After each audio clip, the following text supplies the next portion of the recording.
mexe esquisito demais. Ele parece, sabe aquele índio? Essas plásticas é grande, Aquele né? movimento dos índios, um arco e flecha, é o movimento dele. Mas é interessante. Ó, ele tá no meio do morro. Olha ele ali, olha ele no meio do morro. Ele vai ser muito rápido. Camufladão, A gente tá um velho. quilômetro e meio daqui, né? Olha só, ele tá descendo agora. Ele tá descendo. Olha lá, tranquilo. olha lá. Gente, é muito Cara, menos de um minuto. Ele Olha desceu só. tudo Não, isso. gente, vamos lá, mãe. Vamos. Não, olha Cara, lá. King Kong, se fosse um macaco. Tá conseguindo ver ele ainda? Aham. Em direção a essa pedra aqui. Aham. Dá um abraço. Continua descendo. Tá no zoom máximo aqui. Continua descendo. Continua descendo. Cara, faz 2 minutos que desceu do topo. Ele desceu muito rápido. Olha as passadas dele, o tamanho. E ele tem trilha? Não. Putz, Não, é um sumiu. gigante. Mas É, eu tô vendo aí, Ah, eu tô tá vendo. vendo. É um gigante O meio mesmo. falou, é um animal. Ele foi descendo. É um gigante mesmo. Não, ele vai pra algum lugar, velho. É. Gente, olha o tamanho do cara lá. Olha a Nossa, rapidez. manda pedra. Olha a rapidez. Caiu atrás da pedra. Dá um tempo pra pedir a lança.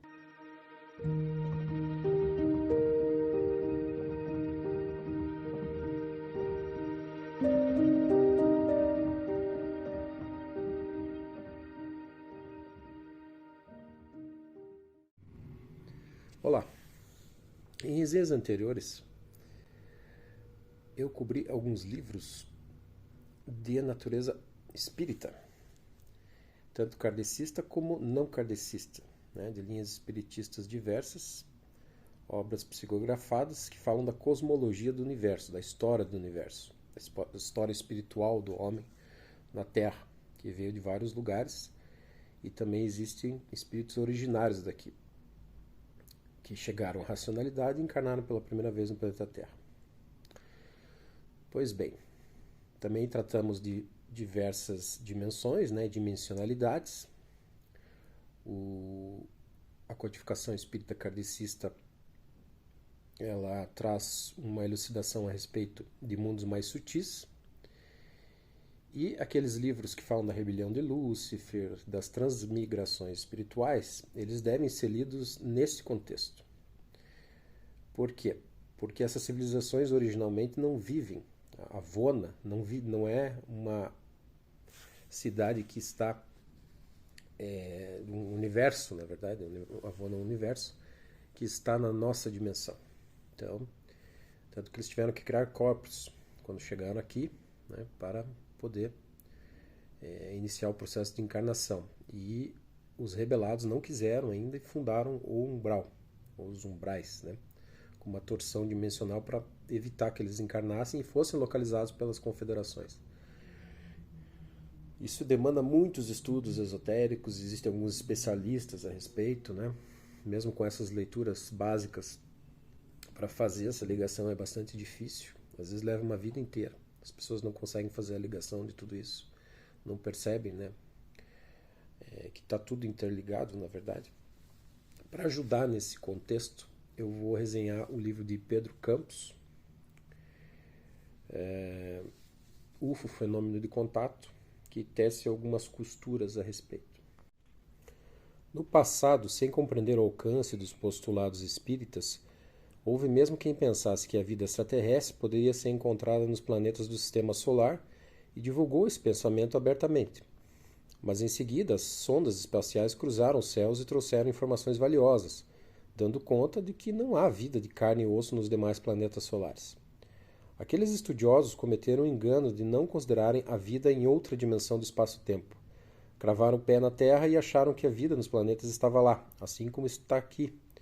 Pensaram que a vida inteligente seria achada pelos astronautas terrestres quando ali aportasse.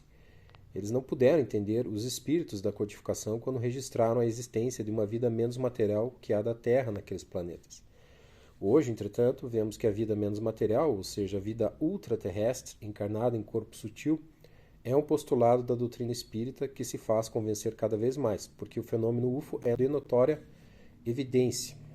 Examinando as obras da codificação, podemos ver que Kardec registrou nelas um mundo de composição quântica, por assim dizer, composto de várias dimensões, dentre as quais temos a dimensão do foco inteligente, do espírito, a de modo biológico, perispírito, e a do corpo menos material, ultraterrestre, a do corpo material sólido, terrestre e extraterrestre de mundos tridimensionais, e a do corpo mais material, semelhante aos cristais, e ainda a de outros mundos de vibração além do raciocínio humano.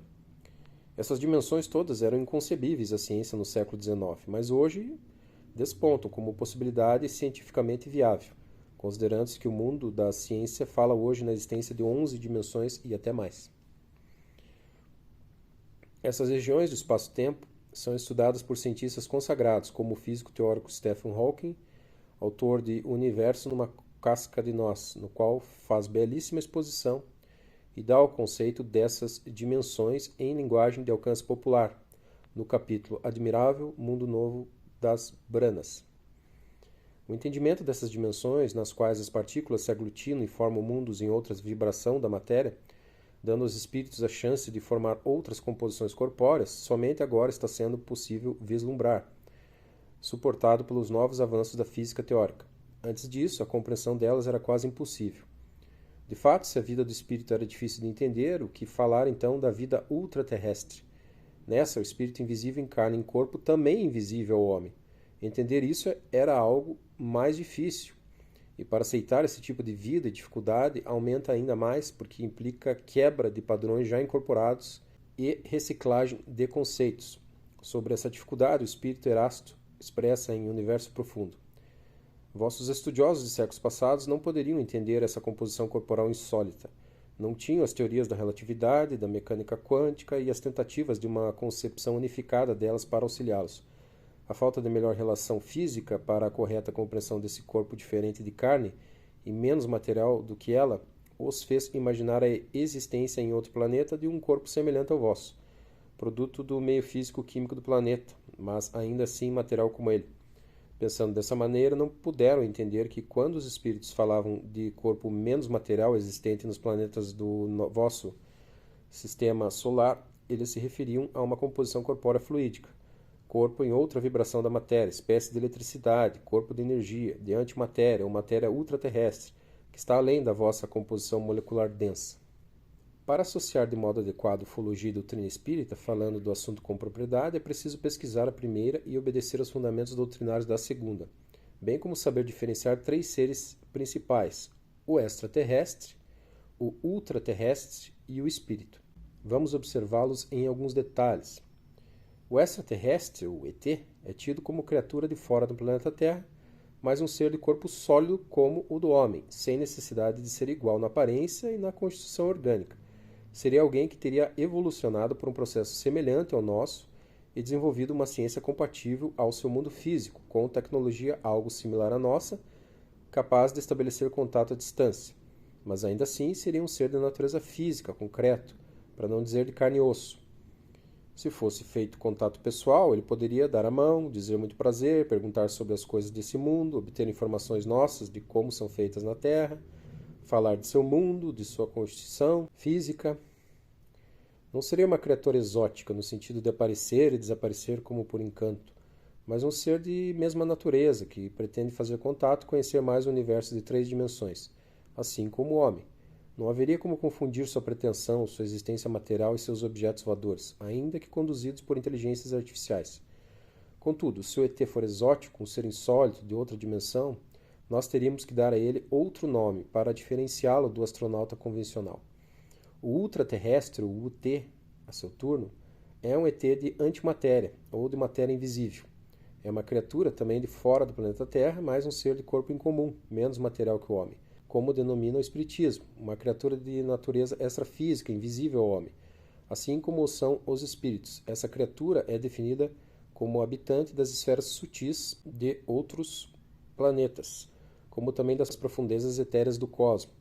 Trata-se de um ser vivente de outra dimensão do espaço-tempo, cujo corpo de antimatéria nasce, cresce, se reproduz, envelhece e morre, e vive naquelas esferas, evoluindo em regime de encarnação e desencarnação, por assim dizer. Como exemplo, podemos citar as criaturas encarnadas em outros orbes, as quais foram mencionadas por Kardec nas notas de rodapé da pergunta 188 do Livro dos Espíritos, no item 8, capítulo 14 de A Gênese. Seres cuja vida corporal nada tem de materialidade humana. O UT pode se apresentar na Terra convertendo a si próprio e ao seu objeto voador, fazendo uma teleplastia temporária e reversível.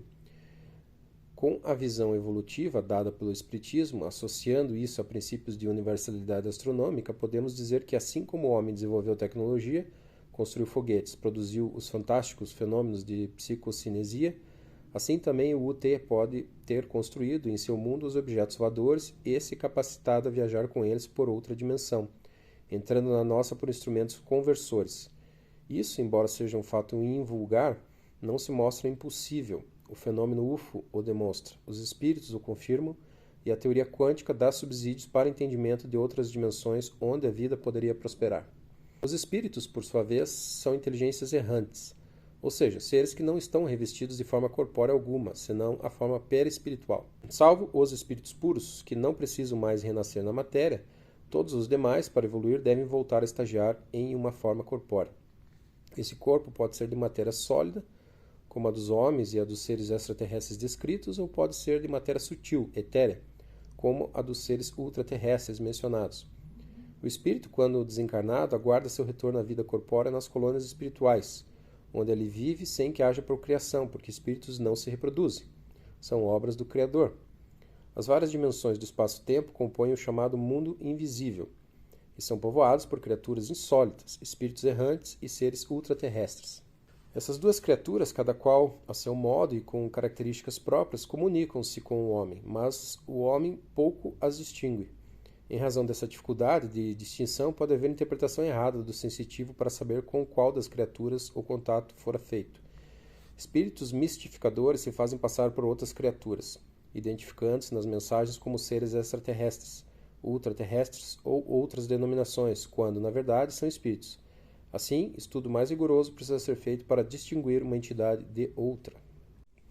Os alienígenas podem manipular fluidos e causar uma transmutação insólita nas partículas, convertendo-as em um símile da matéria terrestre.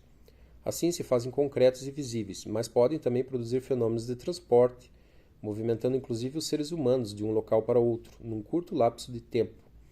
Um corpo vivo envolvido num manto de ectoplasma pode ser isolado da gravidade, se tornar invisível e ser transportado a outro local, quer seja a nave ou outra dimensão. Quando transportado à nave materializada, tudo se passa como na Terra, sem muita dificuldade para entendimento. Contudo, para adentrar a outra dimensão, algo diferente acontece. Um vórtice vibratório projetado na nave com técnica ainda inconcebível, constituído de fluido luminoso, forma um portal de entrada a outra dimensão do espaço-tempo, qual bolha de ectoplasma fluorescente.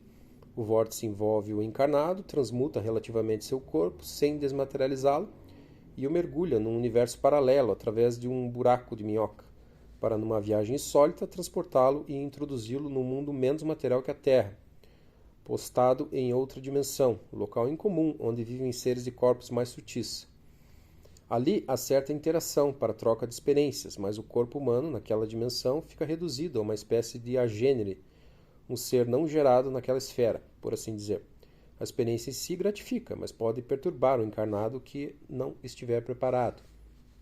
Os alienígenas podem também manipular fluidos e ajudar o médium na liberação parcial da própria alma, facilitando certo desdobramento, equivalente ao estado de sonambulismo mediúnico. Nessa ordem de fenômeno, o sensitivo tem a visão ampliada, vê o mundo menos material, que o rodeia, ouve, sente e percebe muito além dos sentidos normais. Com a alma livre do corpo, passa a viver temporariamente outra realidade. Não se trata da abdução, como nos casos anteriores em que o corpo físico é levado à nave ou a outra dimensão. Nessa condição, o corpo fica, mas a alma vai. É ela que se transporta e geralmente obedece ao imperativo de sua própria disposição interior, de seu próprio interesse psíquico. Há de se ter em conta que a quantidade de espíritos encarnados na Terra nunca foi tão grande como a de agora. Por certo, de outros distritos espaciais, esses espíritos vieram. No mais das vezes, o desdobramento é uma prática mais comum do que imagina-se, e favorece o reatamento de laços antigos, cujas ligações iniciais se fizeram em outros mundos do infinito. Na Terra, em estado sonambúlico, o encarnado continua se comunicando com seus congêneres de outras moradas do infinito ou com espíritos do próprio ambiente terrestre. Muitos dos objetos voadores que aportam na Terra são manifestações dessas entidades de outras dimensões que aqui chegam em visita. Dentre as maneiras de comunicação do ET estariam as realizadas por meio de técnicas avançadas. semelhantes às operadas à distância por ondas de rádio, como as do programa SET, Search for Extraterrestrial Intelligence, procura de inteligência extraterrestre, ou como as de abordagem física por meio de engenhos sólidos, semelhantes aos dos programas espaciais em curso, cujas sondas vão além do sistema solar em busca de outras civilizações cósmicas. É com esse ET, figura de natureza concreta e de ciclo evolutivo semelhante ao do homem, que a ciência procura fazer contato. Esses astronautas de outro planeta nada têm a ver com aquela criatura ultraterrestre encontrada nas canalizações. Esse ET nada tem daquele UT exótico que aparece e desaparece como por encanto nos contatos. É preciso entender que o UT é uma entidade extrafísica de composição sutil, menos material que a carne, constituído de energia que se converte em massa. É um ser que habita outra região do espaço-tempo, outra realidade dimensional. Nos contatos, comunica-se por telepatia e materializa seu objeto de transporte, chamado por nós de UFO. Essa criatura não é sólida em seu mundo de origem, mas um ser de antimatéria, por assim dizer. Contudo, entre o UT e o espírito existem diferenças marcantes, as quais precisam ser observadas para diferenciar melhor uma criatura de outra. Em seu mundo de origem, ambos os seres são invisíveis ao homem, somente podem ser vistos por clarividência mediúnica. Enquanto o espírito é apenas um foco inteligente, uma quintessência psíquica, o UT é um organismo ultrafísico, formado pelo espírito segundo seu modelo organizador de vida. Por isso dizemos que o espírito está ali encarnado em corpo sutil, em outra vibração da matéria. O UT, sendo uma entidade do mundo dos vivos, embora de outra dimensão, é uma criatura que tem ciclo vital. Isto é, nasce, cresce, se reproduz, envelhece e morre. Desenlaçado do corpo com a morte, seu espírito volta a ficar errante e aguarda em mundo transitório, em uma colônia espiritual. Seu reingresso no mundo corpóreo, pois, para progredir o espírito precisa renascer muitas vezes em uma bioforma de massa ou energia para experienciar a vida. O UT evoluciona em sua esfera num regime de encarnação e desencarnação, embora seu corpo não seja de carne. O progresso do espírito durante o renascimento que experimenta se faz em vários planos, em esferas onde vibram partículas cada vez mais dinamizadas, configurando uma espiral ascendente de evolução, na qual sobe rumo a paragens cada vez mais sublimes, na medida em que se depura. Embora as duas entidades, UT e espírito, sejam invisíveis ao homem, quando operam na Terra, se observa entre ambos algumas diferenças. O espírito incorpora médium, enquanto o UT não pode fazê-lo, porque já possui um corpo e não pode realizar o enquadramento perispiritual necessário à incorporação. Então aqui a distinção, de canalização para incorporação. O médium incorpora espíritos desencarnados. Pode até ser alienígena no sentido que esse espírito nunca encarnou no planeta Terra, mas não será um ser que está encarnado, nem extraterrestre, nem terrestre. O UT não sensibiliza integralmente o perispírito do médium, não pode produzir fenômenos mediúnicos obtidos em transe profundo, como a psicografia mecânica e a psicofonia. Portanto, a voz direta e a escrita mecânica não são produzidas por ele, mas por espíritos. O contato extrasensorial do UT com o homem é por via telepática, ou seja, por transmissão de pensamento. E aí você tem o processo de canalização. Assim como os espíritos, o UT também produz fenômenos físicos, tais como telepatia, levitação, efeitos de poltergeist, aparição de formas, sensibilização de gravadores, transporte de objetos e até de seres vivos, como animais e seres humanos. O UT, nas incursões que faz à Terra, utiliza-se de engenhos apropriados, os chamados UFOs, objetos capazes de transpor dimensões do espaço-tempo e penetrar matérias sólidas. Quando convertido à materialidade, quer o seu UFO, quer ele próprio, fica submetido às leis da física. Pode desmaterializar-se com extrema velocidade, mas, diferente do espírito, que reproduz na materialização apenas sua escultura perispiritual, o UT converte o seu próprio corpo de energia em massa. Por isso, caso penetrado por projétil, por exemplo, sua composição íntima é afetada e nessa condição pode morrer, seja neste mundo físico, seja em sua dimensão de origem. Eles fazem o corpo para poder atuar aqui e às vezes se sofrer um acidente e tal, desencarna, Por ser de natureza extrafísica, ao se converter aqui em massa similar, durante essa conversão perde fluido vital em abundância, sem chance de reposição na Terra. Por isso precisa ser rápido naquilo que executa materializado, para voltar à sua forma original e recuperar a força vital perdida, sob pena de perecer facilmente. Quando materializado, nota-se que sua espécie é diferente da humana e suas substâncias genéticas são incompatíveis com a da carne, por isso não pode procriar na Terra. É certo que os seres chamados cinza procuram fazer experiências científicas. Embora sua ciência esteja mais avançada que a terrestre, em grau de avanço moral, o mesmo progresso não se verificou. Isso pode ser visto naquilo que eles próprios fornecem, nos contatos efetuados, onde estranhas experiências são relatadas pelos seres humanos. Esse tipo de cinza não tem limitações para realizar suas atividades científicas. Na desmaterialização das substâncias vivas colhidas por ele em organismos terrestres, a perda de fluido vital delas o impede de obter um símile humano ou uma criatura física híbrida em seu mundo de origem. Portanto, a perda de fluido vital no processo implica morte na organização física da vida. Seu interesse está em converter o código genético humano em matéria de sua dimensão, com desespero de causa para melhorar o próprio corpo em decadência. Seres espirituais mais evoluídos, como por exemplo os gênios da genética de quem tratamos no livro Colônia Capella, operam de modo muito diferente do cinza para obter novos organismos em outras dimensões da vida. Há de se considerar que várias civilizações UTs aportam à Terra, e quanto mais adiantada for a civilização, menos ela precisa se materializar para fazer algo de bom ao homem. Portanto, somente o fato de haver a materialização já revela certa insuficiência evolutiva da criatura. Isso é interessante, né? O que demonstra um certo perigo nas vigílias. É por isso que a recomendação é que seja feita em grupo e com pessoas experientes. Ou que não se faça, porque a estatística mostra que a chance de que venha uma civilização rogue, pirata, é alta, né?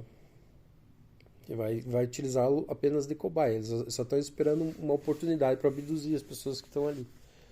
Às vezes um se isola, pronto. A civilização verdadeiramente adiantada não pode praticar atos de abdução sem ferir sua própria moral. Quem pratica abdução não pode ser adiantado em sabedoria, pois se o fosse, dela não faria uso para obter novos conhecimentos, já os teria obtido há muito. Seja qual for o argumento empregado pelo alienígena, o ser que pratica abdução não poderia ter semeado a vida na Terra, porque um conhecimento científico maior que o nosso não significa uma sabedoria plena capaz de realizar façanha tão grandiosa. Uma semeadura dirigida por esse pseudo-sábio está descartada.